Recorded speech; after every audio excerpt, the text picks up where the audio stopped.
While Arknights Endfield is one of the most gorgeous and enjoyable experiences I've already had in 2026, there can be a lot of confusion for those who are playing the game more casually. This is especially the case when it comes to buildings and factories, and with this, in today's video, I want to walk you through my fully updated factory, outpost setups, and give you some of my thoughts after finishing essentially everything Arknights Endfield has to offer. I do want to say that the factory you'll see here today isn't necessarily the perfect factory setup, as I'm not even sure that can even exist, but rather this is a video showcasing all the different community builds, personal designs, and tinkering that I've tested to come together to maximize and optimize my factory for stock builds and progression through the game. As a result, I'll also be covering early game progression considerations, how and when I transition between different factory stages, and finally how my current setup looks while I'm basically just waiting on gold gear, purchasing expensive endgame materials like artificing materials from the stock shop, and logging in to sell all my daily goods when I wake up in the morning. One important final detail to include right now though is that of course this factory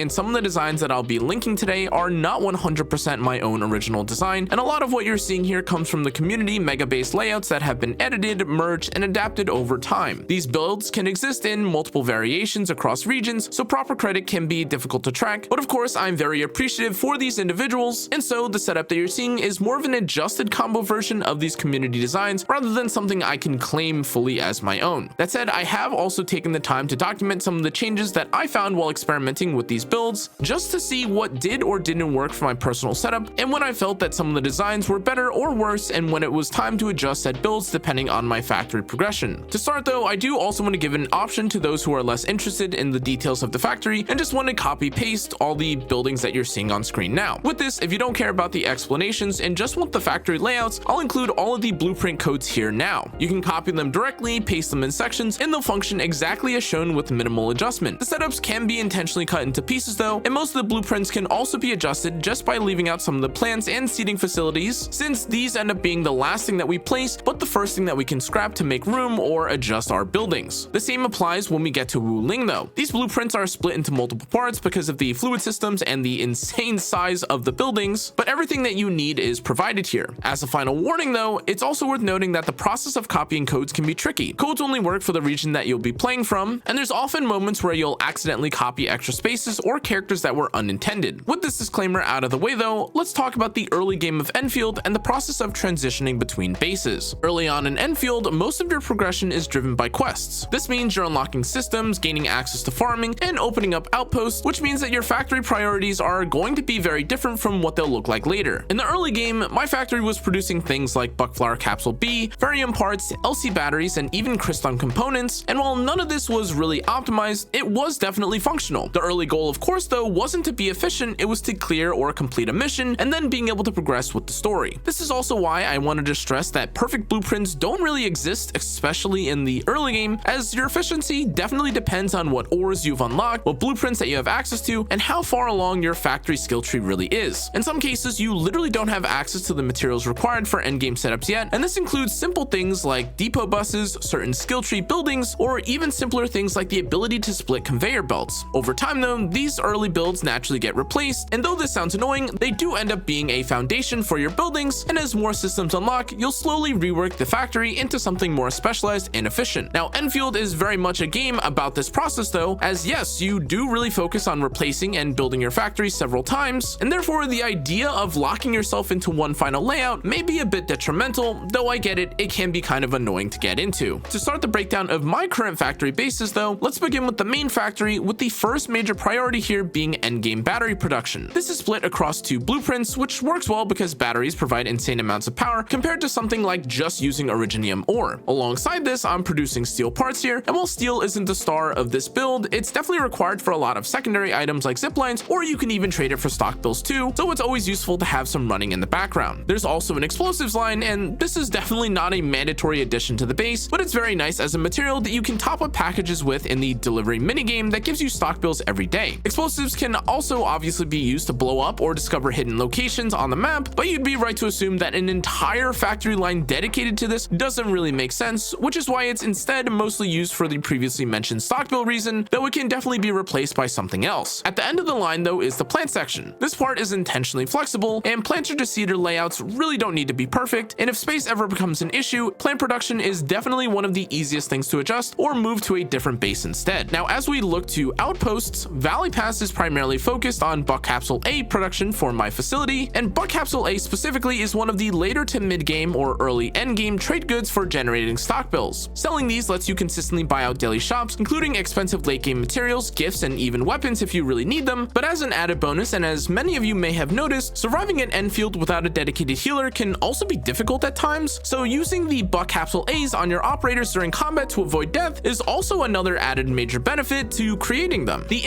Infestation outpost was a bit different for my factory specifically, and I found that progression here often stalled because early upgrades required ferrium parts and LC batteries, which were things that I wasn't necessarily producing as much as some of the other goods. To solve this, I kept and made a simple LC battery blueprint that runs passively, and I let this run in the background for a couple of days, and it was more than enough to completely fill my stock bill reserves. Now, once I upgraded my Infestation though, I definitely converted it into another Buck Capsule A site, but for those of you that find yourself without the ability to upgrade or use some of the materials that I've described earlier, having some extra space dedicated for something like early Buck Capsules or even the LC battery goods is definitely a good idea. Finally, as we move to Power Plateau, this is definitely something that I skipped over using early, as the upgrade costs are extremely high and we're talking millions of stock bills, with the return not nearly being as worthwhile, especially early on. Eventually though, this will also become a Buck Capsule A production location, but as of now, there really isn't any rush for this. As we move to Wuling, this is also another completely different situation compared to the other locations. This area introduces fluids and pipe management, and this makes copying and optimizing layouts much more difficult. What's interesting about Wuling though is that space really isn't the limiting factor, resources actually are. You can build massive layouts here, but the region simply doesn't give you enough materials like ferrium to fully utilize the space, which leads to frequent clogs and trying to optimize something that won't let you optimize it any further. In the main base though, Zeronite is produced and fed directly into a Wuling battery production, but once again, output here is hard capped by the region itself, so further optimization doesn't meaningfully increase your yield. Seed and plant buildings are also very unrestricted here, again because space is so abundant, again because you have so much space and our yield again isn't very high. This leads us to have both extra space and even extra depot buses that we just don't use. The subbase, however, focuses a bit on Yasin solution production powered by Yasin seeds, but the subbase also has additional Zeronite farms and fluid connections feeding reactors and forges. As a reminder though, forges here are also a limited quantity building, and that means you can only have so many, just like with other buildings including the depot buses and its core. If resources ever fall short though, transfer systems can also help compensate, especially early, but again, the region itself is the real bottleneck, so even if you try to artificially increase the amount of resources that you have currently, production will still be limited, and it's definitely more restricted than you think it is. The final thing that I wanted to emphasize about Endfield though is that extreme optimization really isn't always necessary. Even perfectly optimized factories can outproduce what outposts are able to buy, and things like gear usage is even gated behind operator levels, as you otherwise can't even equip a piece of gold gear until your operator is level 80 and unlocks this special node here. Because of these time gates, it doesn't actually speed up progression in a meaningful way, and instead what I found to be extremely important instead was trying to purchase or unlock as many of the items from the stock shops as possible, as some of these available items are actually time sensitive and will reset in a few days from the time of this video's recording. As a reminder though, if you're looking to unlock said items, you do need to upgrade these stock specific buildings across the world, and previously mentioned time sensitive items will only then really show themselves at the higher tier upgrade levels. Thanks again for watching though guys, and as a reminder, all of the blueprints are included in the description, comments, and on my Discord if you want them. I do also want to say I really appreciate all the support that you've shown me for my Endfield content, and I'll see you all in the next one. Stay safe, stay healthy, see you on Talos 2.